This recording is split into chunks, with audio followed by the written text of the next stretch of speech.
Hello and welcome to this latest Flying Lecture flight vlog. No flying for me at the moment, of course, so I've been wondering what to do. Other similar, much more successful channels are posting videos of simulated flights and their nice simulator setups. But that's not for me, each to their own, of course. My day job is as a lecturer, the clue's in the title of the channel, I suppose, and I lecture in aerospace engineering. So my lockdown brainwave is to combine some of the footage from key elements of my previous flights with some of the theory that I teach to my students. Sneakily, it'll also allow me to practice some of the techniques that I may need to use for online teaching delivery, which we're still planning for next semester. So, one of the critical parts of a flight, and perhaps the most difficult to learn, is the landing. As a student pilot, you're taught that a good landing starts with a good approach. So this first video in this series looks at the theory and practice behind a stable and safe approach. Hope you enjoy it. Stay safe. If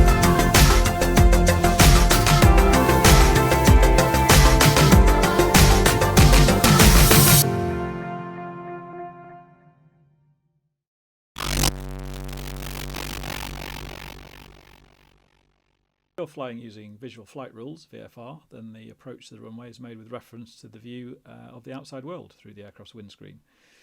To make the approach in this way, we need to make use of a principle that student pilots learn about in the human factors part of their ground school. This relates to the issue whereby an aircraft on a collision course with your own might be difficult to detect or see because it stays in the same place in your field of view. The other way of looking at this is that if you deliberately keep a particular area ahead of you in the same place in the windscreen, then that's where you will eventually end up, which is the polite way of saying where you're going to crash. And hence provides a useful way of judging your aiming point. In practice then, as we line up on the runway, we pick a spot on it that we would like to descend towards and manipulate the controls to keep it in the same position in the windscreen. There are different methods taught as to how to appropriately manipulate the controls, but I'm just going to talk about the one that I was taught. Specifically, I use longitudinal pitch, forward and back stick or yoke to control speed, forward stick to increase speed and aft stick to reduce speed, and then use throttle to control the rate of descent. So you join me on a longish right base for runway 28 at Blackpool, trim for 70 knots. I will highlight which element of the forward view I'm trying to keep in a constant position on the windscreen, which is actually the aiming point markers on the runway. Some people use the runway designation numbers, but particularly for runway 28 at Blackpool, touching down at this end of it means a long taxi back to West Air. I also use this video as there's some crossfeed or interference into the comms channel from the engine and throttle position, so you can hear how the throttle changes as the aiming point moves in the windscreen. This approach, it's mostly moving up the windscreen as I undershoot, requiring increased throttle. 200 feet, that could go cold.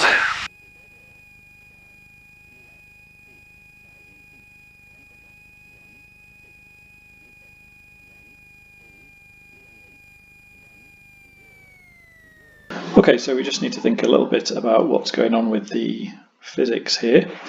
So if we imagine that we have our wrong colour, that's not a good start.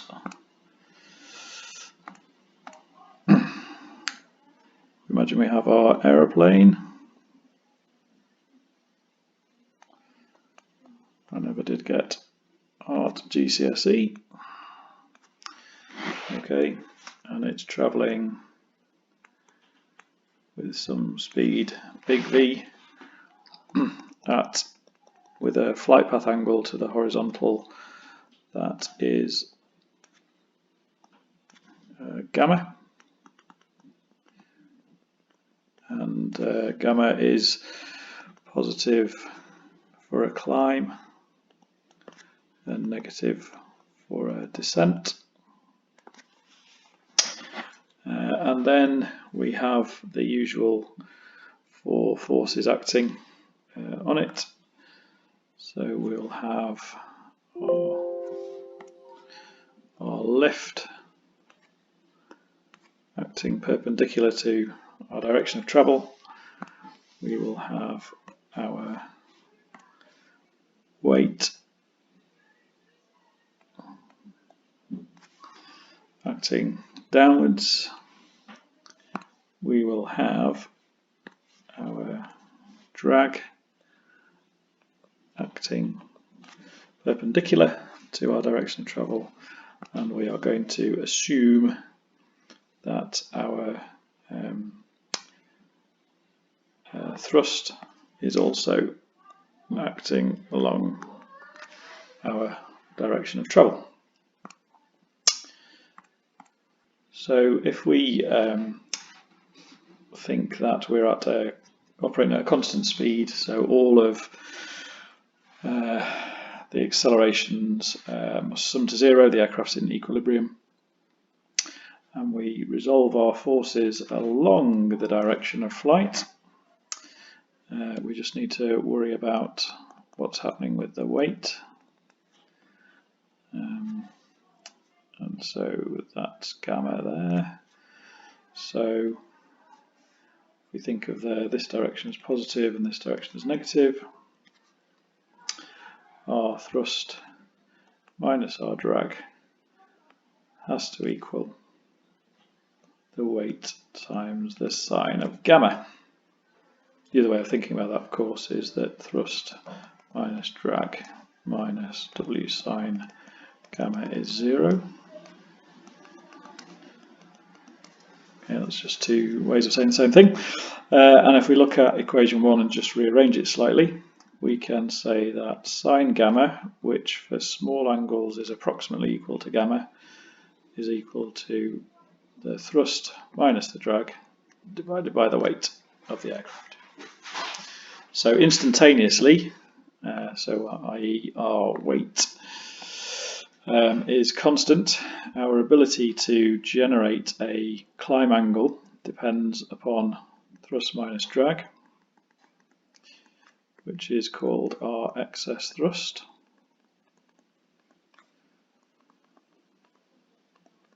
So we can see that if T minus D is greater than 0, we get a positive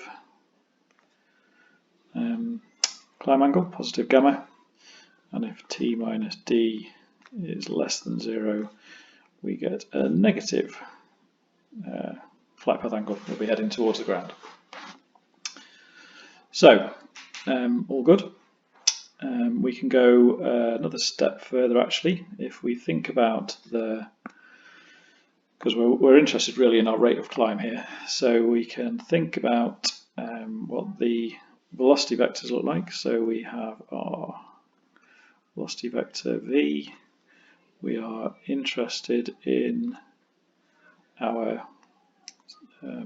climb rate, little v, here's the horizontal, here's our gamma, and so from that we can see that if you like, little v over big V is equal to sine gamma. That's equation 4. So our climb or descent rate is given by our forward speed multiplied by sine of gamma. So you might note that sine of gamma is given by equation 3, so if we substitute equation 3 into equation 5, we end up with our climb or descent rate is equal to our speed multiplied by T minus D over W. And we can think of that if we just multiply those brackets out as T times V minus D times V over W. Where in this case, so if you've got a force multiplied by velocity, you end up with a power. So TV minus dV is known as our excess power. So how does this apply to the approach scenario? So if you think that we are trying to keep our speed constant at our approach speed, okay, V is constant. Over the whole of the approach, our weight is not going to change very much, so our W is constant. Okay, so again, if we modify t minus d. So if t minus d, i.e. Is greater than 0, so our thrust is greater than our drag, we end up with a positive climb rate. But if, and this is crucial, the crucial point for our approach, if t minus d is less than 0, i.e. thrust is less than drag, right, you generate a negative climb rate. So you start descending, and the larger the difference between those two values, i.e. if you reduce your thrust, you will increase your negative climb rate, i.e. you will start going down faster. And if you increase your thrust by adding more throttle, you will decrease your negative climb rate, or you'll stop going down as quickly. So there you have it. Let's summarise the key points there. So for an approach where we are controlling our rate of descent using throttle and using longitudinal stick to control speed, we're trying to achieve a constant speed, and so our rate of descent is therefore governed by our excess power. If we are operating at constant speed, our weight obviously won't change very much, so we can assume that's constant. And the other point actually is that for a constant speed and aircraft configuration, i.e. if we keep the flaps in the same position and the gear in the same position and so on, essentially our drag will also remain constant. So what that means is we have our thrust to enable us to vary our descent rate. So if we advance the throttle, increasing the thrust, we reduce the deficit in between drag and thrust, t minus d. So our descent rate, whilst it will remain negative until thrust equals drag, of course, our descent rate will reduce. Conversely, if we reduce the throttle input, our thrust decreases further, which increases the deficit, makes t minus d more negative, so our descent rate becomes more negative, which means that our descent rate towards the ground increases. So that's it, folks.